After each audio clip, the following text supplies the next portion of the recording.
What is Spider-Man? Seriously, I mean it. What is Spider-Man? Is there an objective way to answer that question, or will every single person give you a separate answer? It is an interesting question, but I believe solely this is the reason as to why there is so much divide in the Spider-Man fanbase. We've seen it with Tobey, Andrew, and Tom. We've seen it with Marvel's Spider-Man 2 as of recently. We've seen debates around the cartoons and different writers who have written Spider-Man comics for the last 60 years or so. There's always a debate to which is the best Spider-Man. Hey there, if you're new around here, my name is Lewis. Make sure to hit that subscribe button if you want to join the best Spider-Man community in the entire world. And in today's video, we're going to be answering the question, why do Spider-Man fans never ever agree on Spider-Man? Let's talk about it. It's an interesting debate because all of us at some point in time, if you're a Spider-Man fan, have preached about the perfect Spider-Man. Everyone at some point in time has taken pride in the fact that they have the opinion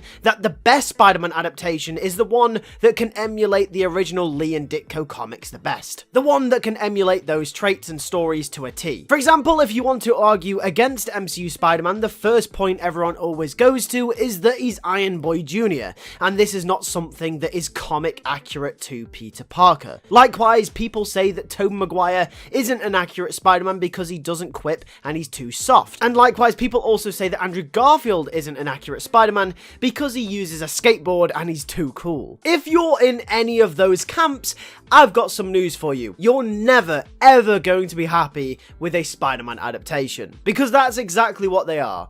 They're all adaptations. They're all built different for a reason. The point of an adaptation is that it emulates the original source material, but takes liberties to create new and fresh stories for older and newer audiences to equally enjoy. The reason some writers and directors decide to deviate slightly from the source material, like for example giving Andrew's Peter a skateboard, or having Tobey's Peter meet MJ in high school instead of in college, or for example having Tom's Spider-Man be helped out by Iron Man, is because if they didn't do those things, they'd all be exactly the same movie. If every single Spider-Man adaptation had followed the comics word for word, then you would have 3 exactly the same movies with 3 different actors. Now that sounds really boring to me, I don't know about you. So the next time someone tells you, oh, it's not comic accurate, well tell them good, because if it wasn't, it'd be really boring. Now of course, there are certain character traits that you need to adhere to for the character to not be completely void of any semblance of Peter Parker from the comics,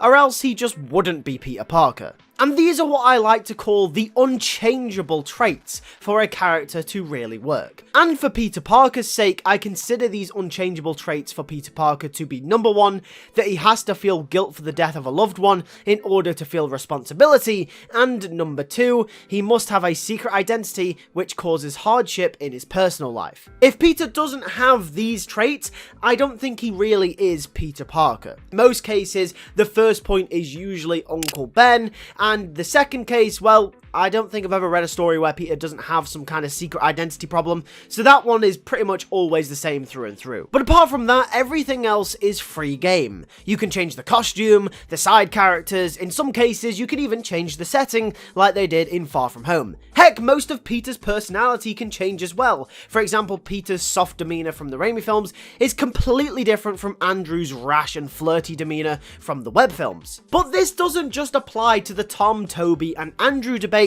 No, this applies to every single version and every single debate that's ever been had about any sort of Spider-Man adaptation. In the Spider-Man comic fandom, it's very common for a new writer to be hated instantly as soon as they get the job on the book, and only appreciated upon reflection of their work once another writer then takes over. Apart from the obvious candidates like Zeb Wells, where his stories were genuinely awful, this applied mostly to Nick Spencer, who had a very different writing style for Peter Parker in comparison to previous writer Dan Slott. Not to mention, this also happened to Dan Slott as well when he became the new writer of Spider-Man during Brand New Day. At the time, people hated Brand New Day, but upon reflection, people realized how well Dan Slott wrote the character during that time, and now people largely consider it to be really good. Every writer that has ever written Spider-Man, even if it's for the same continuity, will have a very different way of expressing the character of Peter Parker. Some people will prefer Spencer, and some people will prefer Slott. Some people may even like Wells's take on Peter. But at the end of the day,